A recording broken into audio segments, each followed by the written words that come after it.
Hello, Mr. Scurry. Hello, Mr. Brad. How are you? You're magical. Even more than magical. You know why? Or Because if you're talking about 40K today, I am a super excited Pointy Ears fan. likewise, you can't see my ears because of the hat. However, they are perky with excitement. I am running around my house doing childlike things because my wife is in LA right now. So I have no adult supervision. So who knows what Brad might get into? I might find 47 boxes of Eldritch Omens. You can't stop me. As long as it's the one-click save clicks bundles, we should be fine. Do you remember those? Yes, I do. Brad? Hold on, let's get the puppy in here. Don't save money, save clicks. Hello, RPG Luminary. Hello, Nurgle Matthew. Hello, in chat. Welcome, Art of War family. Hopefully, you're doing having a great time. This is the weekly show where we talk about everything that is new in the world of 40K. And at the rate that Games Workshop releases things, we get to talk about a lot of stuff every Monday. I am so psyched about this week. Yeah.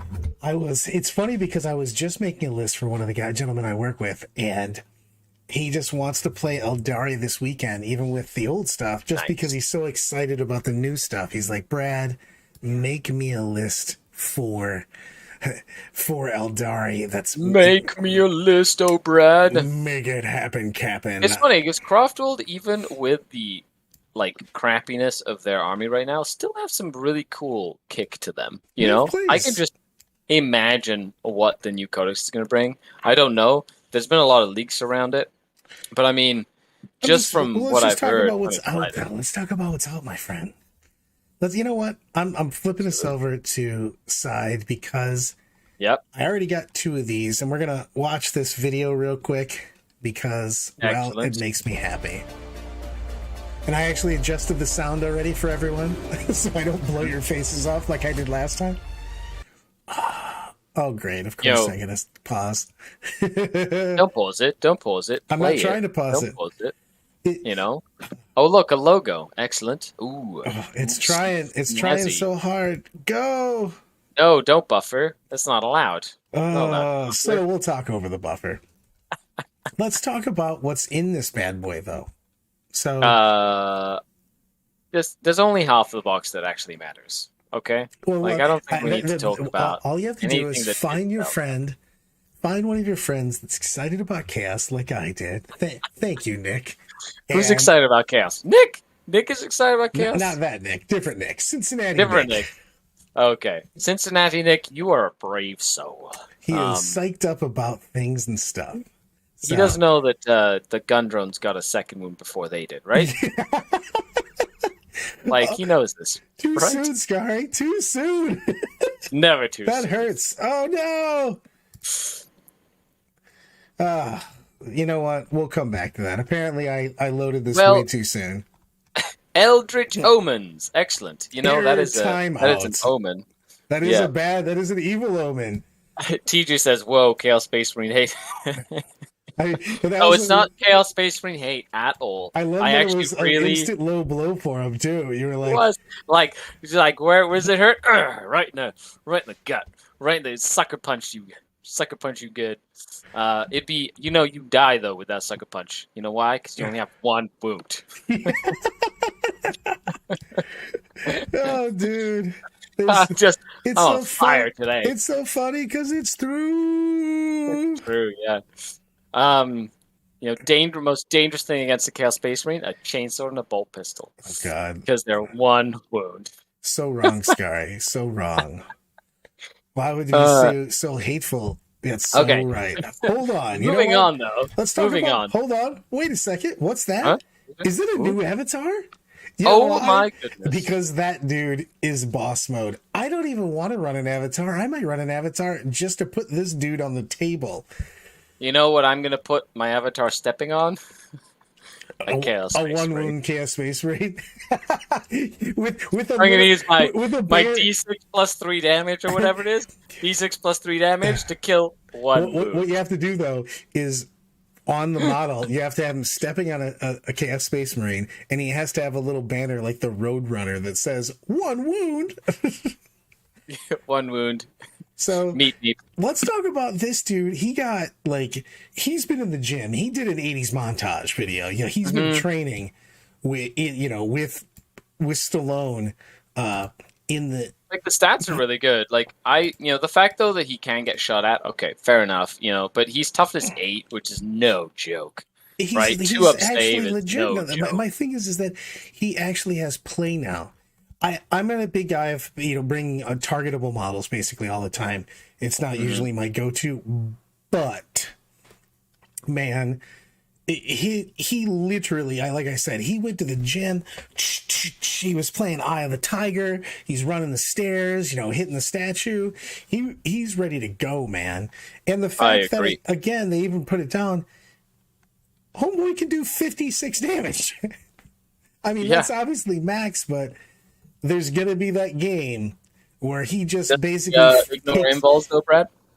Yeah, and he literally says, "Hey, man." What? He ignores involves? No, he does not ignore involves. I said that would be nice. And he doesn't. He's okay. I mean, he is AP 5. I mean, whatever. You take him doesn't to a ignore 9. involves. Look, it's going to be exciting when you basically take the 5 small lions and you make Voltron and you cut something in half. All right. Don't ruin my dream, Scary. Don't ruin my dream. He's Kane, okay? He's just an Eldari god, whatever. The god of murder. Because that's what he is. The god of murder. I mean, he's a bloodthirster. He literally is. He's just a the bloodthirster Eldar version. with a hat. with a fancy hat and no wings. If he was in Scooby-Doo, he would be at the end when they were like, "It was if the I weren't for bloodthirster you all meddling along." kids." Matt says, "Am I crazy for thinking the Avatar will be great into Custodes for 270 points? Who knows? If the Avatar is only 200 and some points, then okay, you know what? Fair enough. He's probably going to be pretty beefy. I mean, but then again, who knows? I do. Who knows? The molten form's a big deal too. I'm not going to lie.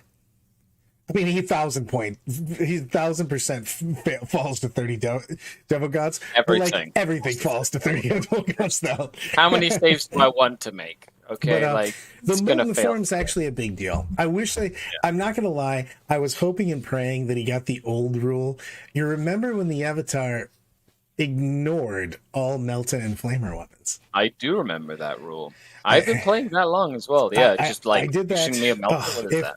If Parker is out there somewhere, the Florida guys, we played him in Adepticon one year, and they were playing Sisters, and they ran up their Sisters. I was playing the Avatar on that side of the table, and they ran up and had all their Melta guns and their flamers ready to hit me. And I went, "Go ahead." And they're like, "All hits, all wounds." And I'm like, "Cool." Good and for you. And they're waiting for me. I go, he doesn't, he just ignores all those. And they kind of had that look of "Oh no, we've got a bunch of sisters standing right in front of the Avatar." I'm like, "Woo! Let's go, baby." Bad news bears. This is before they had an invul save, wasn't it? No, they always had a 6-up invul for the Shield of Faith. Anyway, I wonder if he'll get some sort of damage reduction is pretty cool. Half damage, okay, fair enough. But I don't know. Do you think maybe will he also have a maximum number of wounds taken per phase? If he doesn't, he's going to get just picked up. Unfortunately, he looks super cool. Right. But if he doesn't have a max wounds, you will literally just go, "Hey, look, it's the Avatar." And Copperfield, he's gone. Yeah. Now, at least he has 14 wounds, so you can hide him behind obscuring, which I think is very important. You know what I mean? Being able to hide, but he doesn't fly, right? Yeah, no. But the thing is, he's a monster. And if you look at this picture right here, he's super tall. You know what I mean? Yeah. That dude's... And that spear is not exactly making him super easy to hide behind things. I really like that helmet though. That Spartan style helmet, hoplite style helmet with the somebody's just gonna have to make a big shield and make him look like legit a hoplite. He is Legends Garen. That is true. I love that. The Avatar is probably the Avatar is probably too slow. He is at least hauling ass more than he was before. I wonder if he gets battle focused. That is a good thing. So but he's still got the meltagun. You know, what I mean, he looks really cool. I think this might be more of a Naden-esque kind of thing going on to do things, but he looks very cool. I would love to see him on the table. I don't know if I'll have him on the table. Well, also I'm allergic to anything over 100 points, so we know that that is true. It also depends what he's competing for in the slot, right? Like we haven't even seen like all the like psychic powers and the warlord traits and the relics, and we have no idea, right? Or like his if he has any other rules that increase the benefit of the army. But a lot of the times, especially if he doesn't have that cap, you're just gonna bolter him to death. I don't care if he's toughness 8. Just gonna shoot a bunch of multi-lasers at him, bring him down. Sorry to interrupt, but I just got the best thing into the chat. Give him wings, and someone paid him like Illidan Stormrage. I would put him on the board every time, and I would just continually yell at my opponent, "You are not prepared," the entire game. And they would either get me DQ'd or concede because they're tired of hearing me yell at them. I would win so many games on it. This is my new tactic. I'm being oppressed. I'm being harassed. Judge! I keep telling this guy to take a save. He keeps yelling at me that I'm not prepared. You're not prepared. What would that be called? That wouldn't be angle shooting. That would just be yelling in your opponent's face. That would just be Brad being an idiot. It would be in the rules packet. Please do not be Brad being an idiot yelling at you. Although, what about converting it to something like an incarn? You know what I mean? That'd be cool. Like because it's plastic. Like I could see some really cool incarn style conversions. And in incarns, if we have the similar rules, we'll see what we get. But like the incarn obviously has a different deployment type method, which is actually really good. You know what I mean? In that fact, so I'm actually very, very excited. For all of these, I'm really excited. I thought he can't get relics and warlord traits anymore. Who knows? We have no idea, right? Well, the thing is that the small thing we haven't talked about, by the way, is the fact that he went from a 3-up save to a 2-up save, and that does save, 17% less wounds taken is a big deal when you're taking nonsense fire. Which let's be honest, that's the way that a lot of times you're taking out these big creatures. You just volume them and make them take a lot of saves. Yeah, going from T6 to T8. Is a big jump. And that makes a good point on that. I mean, the rank 4 shooting, going to 6 is needed to wound really cuts down on that because you're looking at, 17% less wounds, 17% less failed saves is significant on both ends. You know what I mean? He might get there, and when he does get there, he's not playing around. The dude is swinging for the cheap seats. You know what I mean? So. Oh, Diogo, what's going on, buddy? Nice to see you. I'd like to, if you would have put down sexy ladies, I would appreciate it a little bit more, but thank you very much. You know what? I'll just flaunt what I got, okay? Yo, can't tell me otherwise. Oh, Paul, you had a commission to paint Magnus as Illidan? That sounds so amazing. He might be my favorite character in all of World of Warcraft, by the way. So nice. I haven't played World of Warcraft in forever. Can we go back to the Omens again? Do you think it'll work now? Well, let's try. You know what, guys? Let's do a quick, what I like to call refresh of the page. Okay. Hopefully that works. And then, this is the Omens. Did I skip the video again? I don't know. I will say, though, I'm excited about the new Autarch with all the new options that it seems to have. It seems pretty awesome. I hope it'll be probably like a toolkit style character that they had before again, right? I gotta see which side I'm supposed to be pointing to. That side? Look at those Rangers! They look so cool. Shroud Rebels. The new Rangers look cool. I like the little extra stuff they have. Also, man, have you seen that Warpsmith? He's on a weird base, dude. Like a weird opal-y base. It's not like on the normal round base. I'm pretty juiced about this, guys. This box for Eldar. Chosen looks so cool, though. And the thing is that to be fair, when Chaos gets its book, I'm assuming that obviously they're going to get their extra wound and stuff, and having cool new Chosen. Hopefully, they have a lot of new mechanics, options because they look really cool. I actually want to know what's on that sprue. You know what I mean? Mm-hmm. I hope it's not Plague Marines where they just get one of each weapon because their kit is only like one of each loadout. They've started to do that too. If you've seen it through this edition, we've really gotten options in the codex depending on what's on the sprue, which we got our toques on. That's right, Mr. Greenblood Crusade. That's because my hair, if I take this off, will scare you all away. And let's be honest, I'm old and bald. I get cold. I'm literally wearing this as a necessity. I got to get a hot cup of tea. I'm an old man. Come on, turn on the heat, baby. And I've got full old man mode, and I'm cold, but I also yell at myself if I ever touch the thermostat, so I can sense it. I can sense when the thermostat gets messed with. It's like uncanny. Just being an old man, being like, son, did you touch the thermostat? Let's talk about a couple things. The new Corsairs are popping. You are correct, sir. Oh, please, let's show them off. They're so good. Another video. Nice.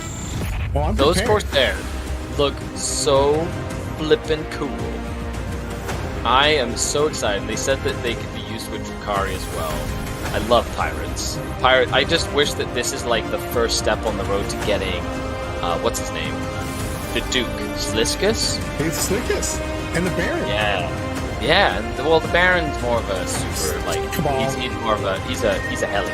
But I mean, oh man, look at them. They're so neat. Oh, they just look so cool. I want that guy with like the cool little blades. Stuff like that. That like, this box, dude, I'm getting. So neat. So cool. Dude, that was super sweet. Old enough to look at Florida properties. I've actually looked at Georgia properties on the go, to be honest. Nice. I just want to be less cold. Every winter I walk outside and just yell it outside. No! Why am I here? Guys and gals, exactly like Scary was talking about, I would love to have both an Eldar and a Dark Eldar pirate raiding force. I mean, it fits so well for Dark Eldar too. Let's be honest. Yeah. I mean, yeah, they're just pirates. I love it. I've been reading so many books, and the Corsairs, like James R. is like grabs a bunch of Corsairs and like, let's go and kill some chaos or whatever, or some orcs or whatever it is. But they're like the Corsairs are just compete against each other all the time. Yeah. They don't even care who they're fighting with. They're just like, no. We just want to do better than the guys that over there. We just want to be remembered and glory. Like, that's all they think about. By the way, whoever painted this, all right, guys, speaking of that, hold on. I need to see all the colors, or at least more of the colors. So we're going with this. Brad's colorblind glasses come out. Nice. Well, I will say I love the look of that guy, like that warlock head or Farseer head guy. That means they're gonna have like some sort of unit with a psyker in it. That's pretty neat. Look at these models though. Like these are painted up like magically, and they have great poses. Look at this. Like this I like how he's like aiming with a blaster. Like he's literally like aiming with a blaster. He's like, "I've got you," you know. Oh, dude. And that assassin dude is awesome. Oh, so good. And then. I don't even. What weapon is this, by the way? That's a shuriken cannon? No, one more. Sorry, you're behind. Of course, I'm a little delayed. Am I? Yes, sir. And what weapon that's is a shredder. That's a shredder, a neuro pistol, and a power sword. Yeah, I saw the power sword neuro shredder. I've never looked at the actual model. That's an actual shredder. That's probably a sergeant. I'm assuming of some sort with a neuro pistol. But that's or the guy with the shredder. You mean the shredder? Yeah, that's just a shredder. Just a shredder. As a Dark Eldar player, I know that. Whoever made the... Whoa. We all know that Brad knows all the stats on every weapon in the game. No idea what they look like. That's when people go, hey, Brad, my stuff's... Calling you out, buddy. Calling you out right now. I know what that is. My stuff's modeled as is, and I'm like, yeah. So what's that? You're like, do you need to know what the stats are? No. I know the stats. I just need to know which one's which. So... Yeah. Dude, this guy with his banner, I'm a sucker for banners, by the way. I love standards and banners in armies. That's just a standard banner, though. That's literally like a standard. I know, but I just love it. Come on, dude. The dude with the eagle. Come on. The eagle looks freaking awesome. Just saying. Yeah. Well, it's probably a razor wing. Okay, they kept on calling it a parrot when they were like doing the doing the pre-release or whatnot, and I don't think it's apparent. It's like either a Hulk or like I don't think it's a Razor Wing though. I mean, for sure, It'd be cool I'm if there saying was a Razor Wing. I'm yelling cacaw every time I pull that guy out, of course. Caw! There's just no chance that's not happening. Can we paint it like the Falcon? Put like a Falcon head on it, like, and paint it as the Falcon? I mean, can we have the Falcon playing the Falcon? Ooh, you know what? I should get a 3D render of the Falcon's head and like miniaturize it and literally put it on that little bird and have like a Falcon. Shazzy Bear, when Ultramarines come out, they're the king of banners. Everybody and their brother gets a banner in Ultramarines. You're like, you served lunch today, Ted? Banner showing that you were Mr. Lunch. Mm-hmm. Flamingo pink, that's right. Art of War flamingo pink. That's right. Can we watch this video one more time, everybody? I just feel like I'm gonna do it. I really, really liked it. So let's do it. Everybody can watch it again because we're excited about it. So you have to be excited about it. They did some excellent close-ups. These are gonna look so boss on the board.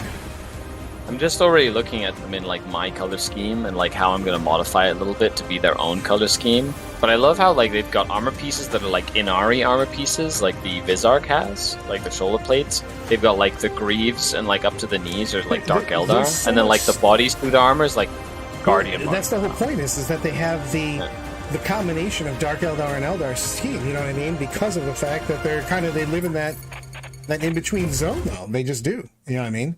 So they come from all parts, yeah. So they're from everywhere basically. So they live in that neutral zone. By the way, do we want to talk about the fact that we've got a new Marvel comic, Sisters of Battle, coming out? Yeah, well, that was cool. I think the fact that Marvel's been doing some stuff, it's neat. You know what I mean? Like, I haven't had a chance to really read them, but I love that it's kind of making its way into more of the mainstream, just more and more, like year after year. It's just like the IP is just getting bigger and bigger.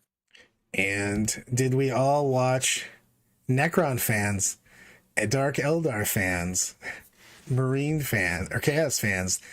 Did you watch the Hammer and Bolter where the Necrons got the best of everyone? Oh, yeah. Not just the Necrons. Well, specifically. Very specific Necron. Mm-hmm. Woo! That was fun. I'm really enjoying it. I cannot wait for the new series.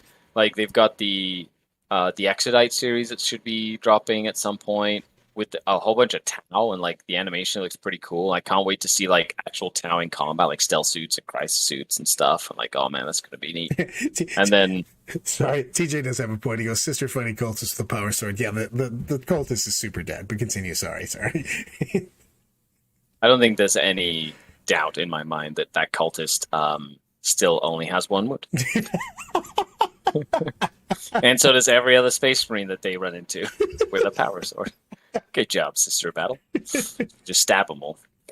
Then there's this like the very Sin City style looking Inquisitor one, which I think is going to be interesting as well.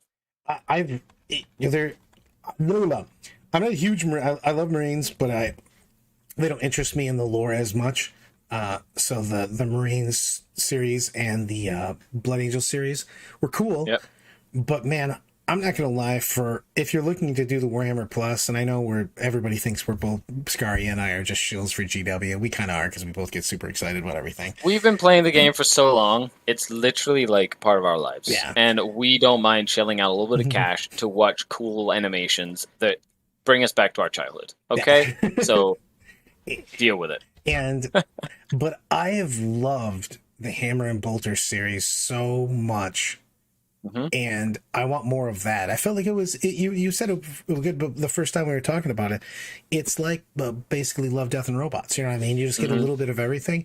And they've been really, really good. I've just had a great time watching them. They've been getting better, too. Like, ever since that Eldar episode where they go into the crossroad, like, every single one was like, well, it started really good. I enjoy them. I've enjoyed all of them, but I enjoy just watching all of the different aspects that they're exploring, because they're just like exploring different little tidbits of the lore in like little pockets, you know, and it's really cool to see. But they're like not shying away from the nitty gritty dark. You know what I mean? Like because that's really their universe though is dark and gritty, and that's a big thing. Shazzy Bear's got it right. 40K TV needs is just literally, he goes 3 times the content. Same with their books and rules. Yes, for Warhammer Plus needs more plus. What they're putting out has been pretty good. What I wish they would give us is that series that's based on that animation that you saw in Space Marine 2. Whew. Have you ever left your childhood? I love that. I haven't. I haven't either. I got to about 15 and I was like, I really like this emotional state. I'm going to stay here. I think you and I both. I think we haven't grown up. You're very, very astute. Yeah, very emotionally connected and intelligent there. I read at a high level for my age. Yeah, more plus would be good. I think more and more people like will get more involved as they start having that bank of like episodes and series, you know? So I could see as long as they keep on doing it, you know, in a couple of years when there's like a good like library of things that people can like subscribe to, binge watch, right? And just go nonstop. I think that's what I would push on people, like people that are not hardcore forever 40K fans. Like if you joined semi recently into the universe, I actually think that the Hammer and Bolter series is way better to get involved in the universe than the other series are. Because those are like, I love me some Blood Angels. I love my Marine. You know what I mean? I'm already kind of invested in it. Yeah. I think that the Hammer and Bolter series really gave you a little bit of everything. You know what I mean? Agreed. So, Warhammer Plus, but free kill team, laser tag at Adepticon. I'm always in for laser tag, by the way. I will limp all over the place. Speaking of limping, wait. So if you're a subscriber to Warhammer Plus, you get free laser tag at Adepticon? Is that like a thing? Yeah, they had it listed at the Alveola thing. Oh, that's cool. Oh, we can't even go. You see, you can't do this to the Scary and I and talk about the Exodites because I've been saying that I will put my money in a t-shirt cannon and fire it out if I can play Eldar riding dragons on an Exodite world. Yep. It just, period. They would be able to have it. They had these really cool dragons they did for Age of Sigmar. All you have to do is put elves on them and release rules for 40K. And then do a regiment of renown Exodites. And then like have a couple of, or like a white dwarf set or whatever. And then just give us those rules. And I would totally like to play dragons. Thank you. We're Plus and ITC. You know what I'm curious about? Nurgle Matt, I'm sad to say that you got an unnecessary nerf in the balanced data sheet. Let's talk about that for a second, because I feel like a couple armies got kicked that didn't need to be kicked. If I was going to go with... What got kicked? Well, Sisters got hugely kicked. Oh, with the whole, counter main station or whatever? Well, it's only that. They got a little points. They also got, you can't do sub-factions. So you can't do Bloody Rose, Evan Chalice, Argent Shrouds, all one. So you lost a lot. And they had a couple points nerfs. So they got kicked for really no reason. Death Guard had a couple nerfs. They also went up. But it's all the units that you kind of need to play in order to... So instead of bringing the other stuff down, they just made those more expensive. So that didn't make sense. So I didn't understand that at all. Yeah. Oops. But yeah, it was. I didn't understand why they had that, because if I would take two armies to say right now that are very fair, winning in a very 50-ish% rate, plus also feel like the basis of, where should army power be? Those guys were very middle, and I feel that they shouldn't have got touched, or at least maybe got buffed a little bit. You know what I mean? Yeah, I agree. I agree. It was nice to see Siegler go the whole way with Adeptus Mechanicus and hopefully inspire Adeptus Mechanicus players to play within the rules that they have after the balance that they got. They're good still. They're still good, right? They're still an amazing army. They went from their own tier. They weren't even S tier. They were in AdMech tier. And then they got pulled down to the rest of us slugs and gin pop. And you're like, oh yeah, they're still really good, man. Just really good. So, and then I got to play with the new balance slate updates for Drukhari this weekend. and it was a noticeable difference. I had built my list around using Archon rerolls and stuff for like Talos and Grotesques and things like that, and it's having me revisit a few things, but it feels a lot more like it just feels like balanced realistically. Like, Talos aren't this be-all, end-all, unkillable unit of doom anymore. Like, you can actually kill them with dedicated weapons that can kill things. I'm gonna send you a list after this. I still love Mimeshu Dark Eldar. I'm gonna bring him to the next tournament. Oh yeah, heck yes. It's just, especially for the new bonus points, you need those little units all over the place. New missions, everybody. Yep. If you haven't read the new mission pack, you have to read the specifics. There is so many actions that you have to perform now. You need infantry out there. And OBSEC units specifically, because they'll do it faster a lot of the time. Most of the actions, if you're an OBSEC unit, you're completing the action on your turn as opposed to the next command phase, so your opponent can't stop it.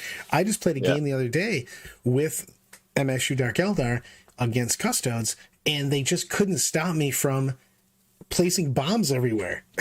I love that mission. That mission is fantastic. So those bombs are so many points. I literally was getting rolled. They were just killing so much stuff, but they weren't getting that, and I was. So I got an extra 15 points at the end of the game because I was just bomb every single turn from everywhere. And I was, bringing in reinforcements. I put 3 units of racks for 1 CP in reserve, and just kept bringing people out and just deploying bombs everywhere, and it felt fantastic. It's just another mechanic. I like just the interaction of just making you do things all the time for points, so you're not just going, I line up here, you line up here, we smash together.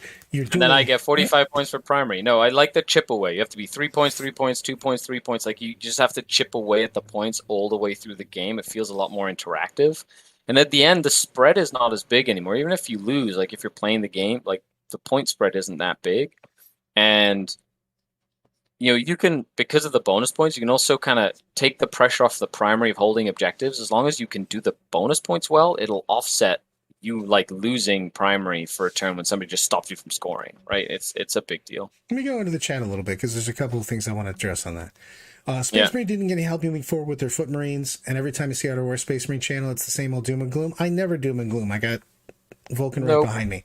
I actually think that Marines got significantly better with the new missions because of the fact that they have good OBSEC units as their troops. And they're also infiltrating and get up front. You have infiltrators, you have incursors. I actually think you're going to bring more Phobos units because of that, and you're going to look to score more and more points. I don't think that Marines jumped up a big tier or anything, but I think that their scoring points ability, once you get used to those new missions and start attacking them, the new missions I really do like in a lot of ways. Some of them are very simple, but some of them are way more complex in their interaction. I love the mission we were just talking about, the bomb mission. That's 15 points of that literally won the game. That was the difference in the game, is he couldn't do bombs and I could. So having that ability is very, very big on that. How do you guys feel about the meta on the Eve of Tau? LBL had a lot of variety. It felt like a healthy meta, but I heard it can also be a game of faction, rock, paper, scissors. There is a little bit of rock, paper, scissors because some of the biggest factions are big things and elite armies. You have Custodes, low model count. Crusher Stampede, low model count. The old Crusher Stampede was fairly low model count if you went all in on the big stuff. So those games can be very swingy on saves made, who goes first, what the mission is. But I actually think the meta's fairly well right now. I do want to see what Tau can do, because Tau can put out I'm not as afraid at all of the big Tau shooting. I'm very afraid of air bursting fragmentation and SMS. Yes. All that that's going to be they have a huge amount of very quality indirect and volume. Very fast moving. They can hit anywhere. Like it's you're not going to be able to hide with 5 little Cabalite warriors in the back. Yeah, you're going to have to put. They're 100% picking up trash. Correct. They're picking up the trash instantaneously. Yeah. So dedicated transports for Drukhari might come back just so you can like force them to crack open a venom before you kill the unit in the backfield, that sort of thing. Yeah, and they've got their fire and fade ability with those crisis suits. The crisis suits are fast too, so good, especially with that guy that makes them move 18 or whatever. Well, the thing is that the guys that are super fast are weirdly breacher teams and stuff like that, because they can get out of Devilfish after it moves. That is terrifying. You pop Mont Ka, they're all of a sudden popping at AP3. Pre-game move, then get out, then move up. It's just nuts. That Alpha Strike potential is massive. Yeah, Tau are going to feel really bad sometimes, and other times they're going to feel meh, because you're going to be playing something like Custodes or something, and you're just going to jump on top of them, and you feel like you pulled all of them. And sometimes you're going to be playing Drakari, and they're going to have a really good first turn and second turn, and it's going to feel oppressive. It's going to matter what they play into. It will be a little bit scissors, paper, rock, and Tau are very scary going first. Typically, I enjoy going second against Tau. I don't even know if I want to do that. I want to push out. Well, I guess we're going to have to practice. Like, I've seen 3 or 4 different builds, and Richard put up a build on Goonhammer, which is like a more Farsight aggression style build, which I think is very reminiscent to something I would want to play for Tau. I know, we made it. I was saying I made it with him. So we put, because you got to figure that breacher teams are 85 points for Tau. An SMS Devilfish is 100 points. You can make fairly well costed Tau as long as you don't go buck wild with guns.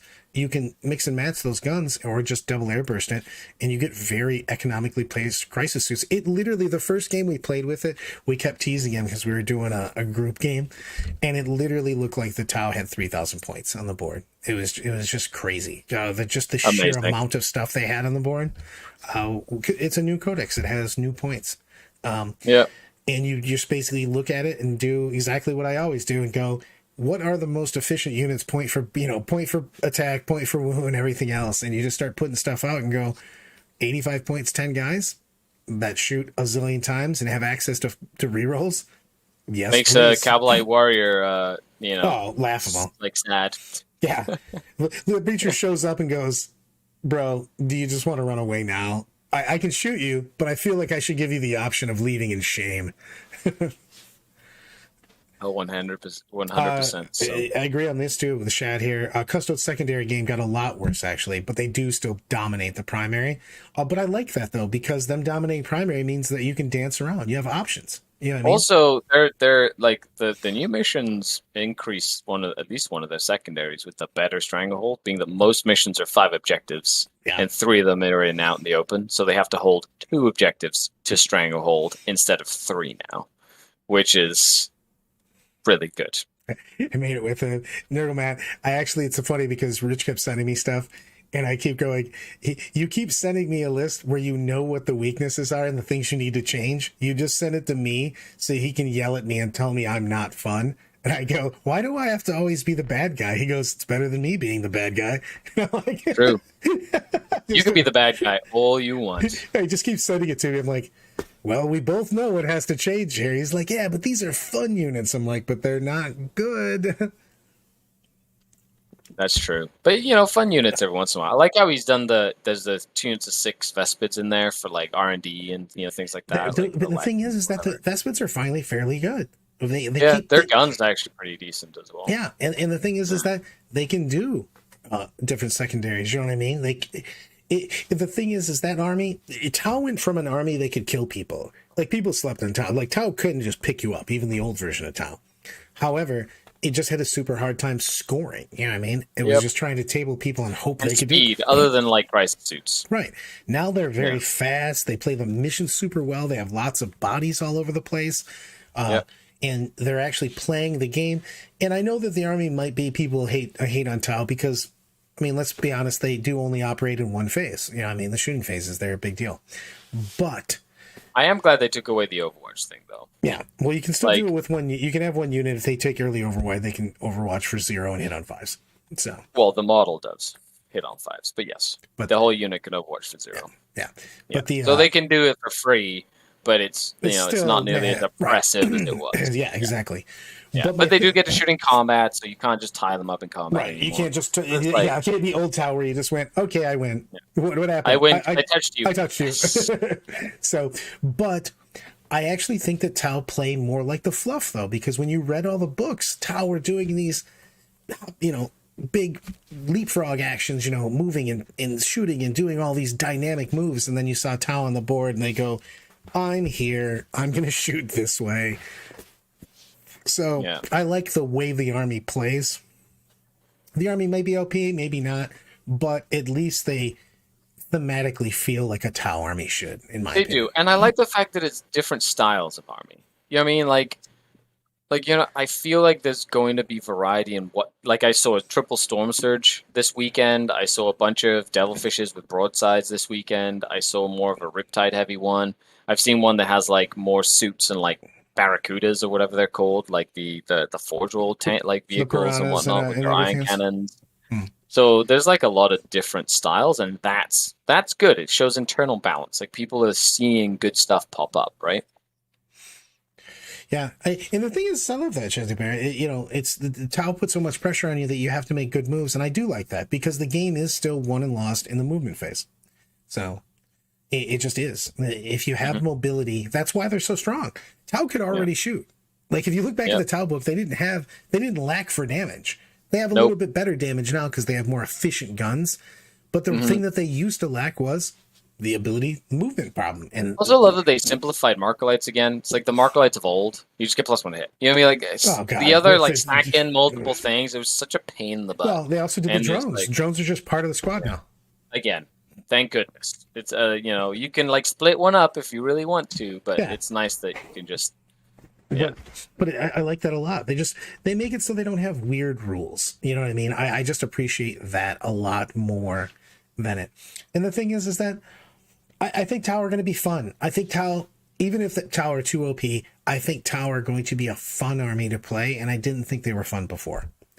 So, for the Super Two to come back, I actually like all the small stuff. But the thing is I also play very infantry heavy armies, and when I look at the Tau book, I went, oh, they have a lot of cheap, fast moving infantry. Yes, please bring that to Brad. Bring it to Brad. It's just they have a whole kinds of... Go over the Harlequins reveals. They revealed that Harlequin patrols are going to be able to be taken in Eldar, inside the Eldar, as without breaking any sort of like faction stuff. So it means that you could take a Harlequin army or Harlequin patrol in the Drukhari army and not lose power from pain or not lose like the fate dice or whatever it is that Eldar get. That's really thematic. We have been saying this for a while though, because of the fact that I like the Dalamar, because you can't go wrong with the Dark Elf. Treated bad by Raceland. But the fact that they now made him... We've been saying this for a while. I never thought that Harlequin should have been their own book. That's just my opinion. They didn't have enough stuff. I love them as a support. You know what I mean? Like, your Craft World, your Dark Eldar, and then you put them in as a supporting role because they show up. That's how they do. They do their little dance. You realize that you're about to be doomed because the only time they show up is when stuff hits the fan. Bad things happen. Exactly. Yep. The same as the Phoenix Lords. You're like, oh no, Jane's out here. Oh no. The worst. We're all gonna die. The worst is still Morgan Ra. He's literally the harbinger of doom. The Grim Reaper has literally shown up. How many of us are gonna die this time? You're like, yes. I do like the fact that they made kisses, caresses, and embraces all the same thing. I don't know how do people feel about that. I like it. I just think that it's nice to simplify. Yeah, less confusing, simple. As for the strats, who knows? We'll see how it works. I'm pretty sure they might. Do they confer like a keyword or something to the squad? Is that how that works? I think it's the whole squad. Most of the things that we've seen so far apply to squads when they do it. So I think it will be the whole squad. For sure sense. On that. I do if you just want to use a strat, then you buy like one weapon, right? If you want to take advantage of the fact that they're 2 damage and AP or whatever, then you just buy multiple weapons. You know what I mean? So then that's up to you. But I love the idea of taking like a troop master and a squad to go do ninja assaults. You know what I mean? Just basically taking HQ. Well, it opens it up. Like if you want to take some warp ritual stuff, like opens up some secondary options. You can potentially, I don't know what the strats are going to look like in the book, so who knows what the strats going to, I know that one of the things I like to do when I did run Harlequins was the hero's path, and I'd have like the 3 characters like bounce around in the movement phases and go get me like psychic actions like Beyond the Veil or whatever it is, or Pierce the Veil, which is one that you never see normally. But in certain missions, if you had like hero's path, you could actually do it very reliably. And not have to work. Would we like to talk about Strands of Fate? The Fate stuff? That's you know what? It's like Miracle Dice, but on steroids, I feel. Indeed, it is.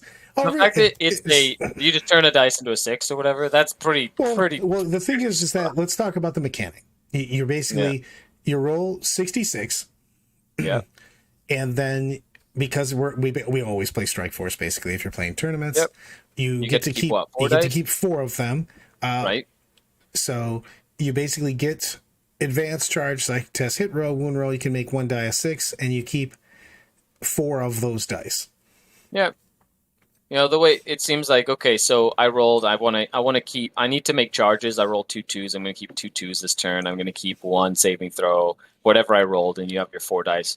I love it because it's, one of the, for example, the charge one I think is one of the most important ones because out of like reserve or deep strike, you can literally just turn one of the dice to a 6, and then you need a 3+ to make you're basically doing Honor the Prince at that point in time. Exactly. It's so good. Except for the fact that I'll probably have 2 wounds. Oh, late game chaos burn. Well, technically, it's the Terminators that do it. They do have 2 wounds, okay? That's true. I like the Harlequin secondary dance off. That's amazing. That'd be awesome. Imagine. But I mean, charging a Solitaire, a Shadow Seer, and a Death Jester walk into a bar. They all avoid the bar because they're so dance. Yeah. How low can you go? But dude, say if I'm not gonna lie, I'm looking for 2s and 6s because out of this list, if I want a 6 on something, I want a 6 on my charge and I want a 6 on my save. Those are save or a psychic test. Because I know, for example, like playing Eldar, if you do have your psychers, a lot of times you need those powers to go off. And if any of them are 7s, if you can just turn one into a 6, that's like it's just gonna pass, unless your opponent has like a deny. Right. Yeah. Also, the Farseers, right? Amazing. Ilya did the same. You do get a reroll for the Farseer having on the board. Nice. You can reroll 1 of the dice. That's cool. Be like, I don't need a hit roll reroll. Let's reroll it or whatever. You know what I mean? Like that's pretty neat. But knowing that you got a couple, if you rolled a couple, even 2 6s, just going into a combat where you just know that you're going to make your 4-up invuln with, Jane Czar or somebody or whoever, you can be a little more aggressive. I wonder if the Avatar could use that too. You know what I mean? Like, I just need my Avatar to survive. Okay, he survives. Yeah. That is true. For Howling Banshees, 1/6 for advance and 1/6 for charge. Just basically, and then you get all the buffs that Howling Banshees have. So fast. That's so fast. You're starting to make me drool, Mister. Come on. I cannot wait for new Banshee models, and just slamming everybody in. I'm gonna do a Sean Naden. I'm gonna make every one of my Howling Banshees Jane Czar. I'm gonna spend $400 on one. $300 for a squad of 5. Oh. But look how cool they're gonna look badass though. They're gonna be like big and they're gonna look great. Yeah, what's funny is that Eldar already have like pretty good shooting. I'm so excited to melee with Eldar. The Scorpions and things of that nature have just been sitting on the shelf for so long. Howling Banshees have been yelling, "Come on, man! What does it take to put me in the game?" And I'm like, "I'll put you in the game now, boy. I'll put you in the game now. You're come on. It. I love you." So they've got some super stuff. Tell me about how to live my life this week, Scary. Tell me about how to live my life. Well, you need to live your life on the sun waves of the void. Get yourself some Corsairs. Be happy. Oh, I like where you went with that.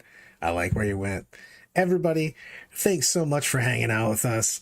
This is one of my favorite things to do is just literally chat about everything and anything. I can't get enough of it. And I love having my boy Mr. Scary over here. Canada's Always. I feel like we open our mouths and then an hour later it's like, oh, it's been I just saw like that. an hour. I was going to show one more thing, and then I went, oh, look at that. And that's time.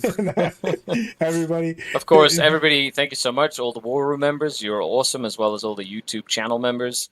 But make sure you leave comments, like, share, subscribe, all that good stuff. And send us messages or questions or comments or things that you would like us to discuss on Meta Mondays, on 40K Todays, and all that good stuff. So from the Art of War team, we bid you a good week until the next time. I do.